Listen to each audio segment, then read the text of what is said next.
And good morning. You're flying the very unfriendly skies with Tironan, and today what we have is the Mark 14.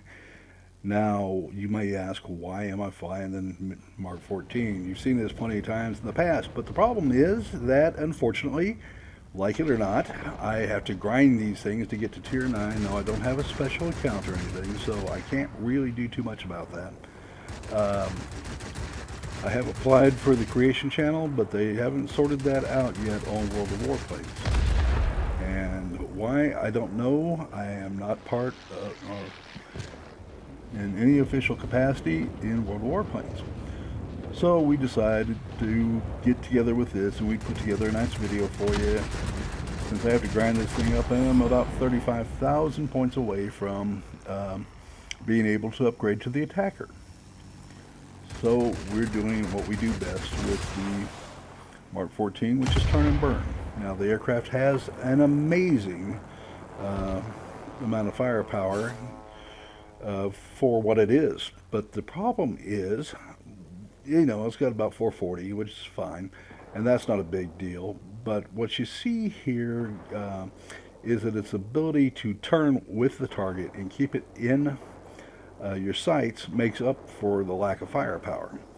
Now, there's lots of aircraft with more firepower out there. The XIV that you see all the time, in fact, has all the firepower that you want. Keeping it on target once you get close is another thing entirely, however, with this aircraft. And as you see, seen in my previous videos with it, you can't do what I'm doing here, which is to come right around very quickly on an aircraft's tail and finish the job. You have to boom on away and wait until you get sufficient distance and wait for that 14-second turn time. Well, here it's more like an 8-second turn time. The range on the guns isn't bad at all, as you can tell, so you can reach out and touch someone, let them feel the love of those 20mm Hispano cannons coming at you. And it does it very well. Now this is also, on a production note, is my first attempt at a voiceover. And I produced no less than 4 videos without any voice because I was too stupid to check my mute on my mic. And I thought I'd give this a try for a couple of reasons. I'm using Lightworks to do this, and so the video rate on it is limited to 720 instead of the normal 1080. I hope you can live with that, but I'm hoping for a number of things. The fact is that I'm not actually trying to fly while I'm commenting on the video. It allows me to be a little more upbeat, and I'm not constantly concentrating on how not to die or how to shoot down the plane in front of me, and I thought, yeah, it's worth a try. This is also a game which I do kind of good at. Kind of good. And I'll let you judge for yourself and comment as you see fit. Let me know what you think of this video, because it's very important to future videos. I may do this a lot because I like the tempo of my voice on this better, and I get to be more energetic with it when I'm not constantly trying to split my attention between the two of them. Now here you notice that I can easily stay up with the fellow, wipe him out very quickly, and get the job done. You'll notice something else is we got the dumb bots this time. It's not going to make any difference. And I could just watch our opposition starting to melt just after I got destroyed earlier. And I just went berserk. I'll admit it. I got fed up and I thought, I may die, but by God, I'm going to make them pay for every bit of it. And it turned out. And rewatching this, I may have been wrong. I may very well have been wrong. We seem to have had an advantage throughout. It didn't feel that way because the other side was fighting very hard. And you'll notice that I never lack for both being pursued and having targets in front of me. Now doing that and keeping yourself alive is kind of tough. Now you'll notice when we do the respawn here, why I think, or I thought, that we had the dumb bots. You can just watch our planes melting in front of the other aircraft. And I mean, it's just pathetic at the rate we're losing. And we will respawn and come back into the battle. And I had done a pretty good job at that point, but when we come back around, I just went ape. For lack of a more concise term, we just went ape. So here we go with part 2 of this as my regen, respawn, whatever you want to call it. And we quickly show what we can do. All right. So we're coming around on this, and there's a target coming in front of us.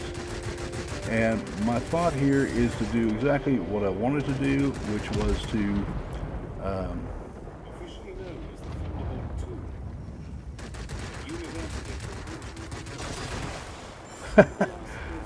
yeah, I'm not quite sure where that's coming in at, but we have somebody trying to help me out with voice, and I don't want that. Okay, so we'll get back to this, and I'm going to go ahead and continue on, even though I could re-record again. Not sure what the heck was going on there, but I killed that program, and it will not be telling me all about the A-10 Warthog. That would be a nice aircraft to have, but I don't have it. Alright, so you'll notice that my philosophy here is keep your guns busy at all the time. Anytime you find a target, get on it as quickly as possible, shoot it down, move on to the next target. And it may not be the most elegant strategy in the world, but I figure if we're going to be outnumbered and the other guy's bots are going to be better, then by God, the thing I can do is just remove aircraft as quickly as possible. And easier said than done when somebody is always on your tail, as you see here, trying to kill you. Now, but the elegant part of it is that as they lose aircraft, you're not so outnumbered. That's elementary as hell, I know, and it really comes down to the fact that as I do this, you begin to see the effect. Every aircraft you kill, and we have a 2-to-1 advantage, so when we kill an enemy aircraft, it immediately comes off the other person's side. I'm sure you're as aware of that as I am. And I'm killing aircraft non-stop. Alright, so I now latch on to the next aircraft. Come quickly around.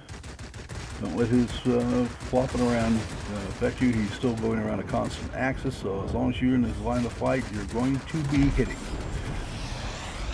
And back around again. Alright, I have all this maneuverability. This fellow is not any better than I am in the turning circle. In fact, he looks to be a little worse. And if I remember correctly, this is a XIV. So what we're going to do is come over, blast him very quickly. Now I do have my flaps engaged, and now he wants to run away.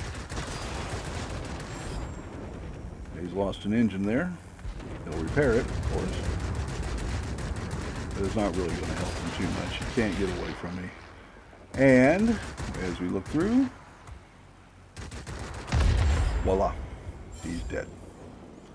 Alright, now we're going to use our handy little pointer and our radar to get back on target. The LA-9 in front of us. And as far as I'm concerned, he's just another target. He's got about a 9-second turn time, but we've got an 8, and we've got all sorts of mods, and we have a pilot skill that lets us make even more use of those mods. Now, if this game was thick with boom and zoomers, I might be in a little trouble. But it's not, and by God, I'm going to take advantage of it. Alright, so I have a target. Yes, he's far away. Do I care? Not particularly.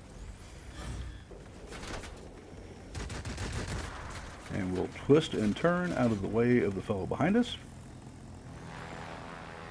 And see if we can't make him pay.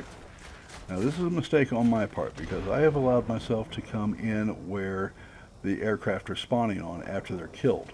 So there's an endless stream of reinforcements, and guess what? I'm dead. And I deserved every bit of it, because what did I do? I came in and I wasn't paying attention to my position. I was too busy killing aircraft. Okay, well, this is attrition, so we do get to respawn, and we will.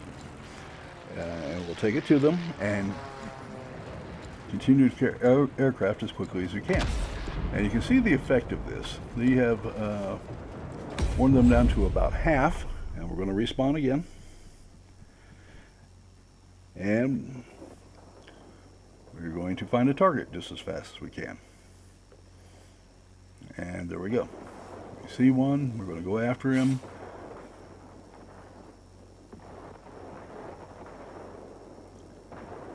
And I notice he's after a fellow pilot. And this is the I-250 that just shot me down. That's 2 strong incentives to save the aircraft, save my fellow pilot, make life easier on me. This is not me being a nice guy. This is me trying to make my life better by keeping an aircraft in the game. And we get on the I-250, who realizes he's in trouble. Now he's going to maneuver, but I'm too close and it's too late. Okay, so we're on his tail. And in a second here, I'm going to find out that I am under attack again. So we'll have to get off the fellow. And I am not a happy camper at this point, because I wanted that guy in the worst way possible. But that's okay. We have an XIV, an extremely dangerous aircraft, and it's fast. It's probably the ultimate boom consumer as far as I'm concerned in the game, as anything I've played so far. Thanks to those M39 cannons with their 2,700 foot range and the 800 DPS. But there the fellow is again, and now I'm going to have a chance to finish the job up. He's in range, touch him up a little bit, and it's done. Alright, so what do we do here? Well, we'll take a look, and we got a Winged Legend and the Paladin, Flying Paladin badge. We also got number 1. And then we got the standard badges on the left side. We'll go back to the hangar here, see what we did.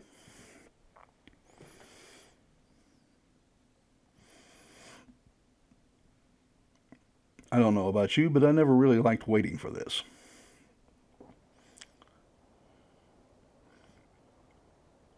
Okay. And at this point, we'll see that we killed 17 aircraft.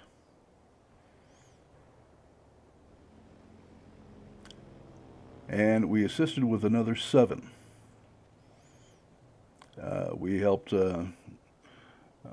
take some couple of sectors, and with the defending and so everything else got us where we needed to be. And we'll come on over. We actually got a token out of this too. 165,000 silver, 7,522 experience, 375 in free experience, and a token. Tokens are nice. You can use them for various spaces, and they keep promising one day when you get enough tokens, you actually use them to buy stuff. The fact that you can get premium time off them is worth something too. And you'll see that I comfortably earned my number 1, as opposed to some of my flights here, which did not earn it. The XP72, which I'll be recording over here shortly, is going to be another one. Alright, so there you go. One heck of a victory from my point. I don't always get to record my best work, and this was one I just was not willing to lose to my forgetfulness to check my microphone. Alright, one thing, we got down to about 23,792. So I'm getting very close to coming up with the attacker, which is what I believe I'm trying to show you here. Excuse me. And we'll probably keep the Mark 14 because I love the aircraft. Okay, I just do. I kept the XIV. I still play it from time to time. I enjoy the hell out of it. I am probably not going to let go of the Mark 14, which means I have to get 1,400,000 points before I can go up to the attacker, which is just fine. I mean, what the heck. I've got enough tokens, obviously, to buy a few of the buy some more hangar space if I need it, so not that big a deal. And none of the mods are going to transfer over to a Tier 9 aircraft anyway, so yeah, might as well keep it. I like it, I love it. We have a number of aircraft that are coming up. And what I'm pointing out here, by the way, is the differences between the aircraft, which is fairly minor. I have videos that are extensive on this in the past. I would suggest you look at them rather than me wear you out with a recitation of the differences between the two aircraft. But I will briefly tell you that it was 50% heavier and one heck of a lot faster, 450 mile an hour instead of, 330, and carrying 4 machine guns. And the only thing that this shared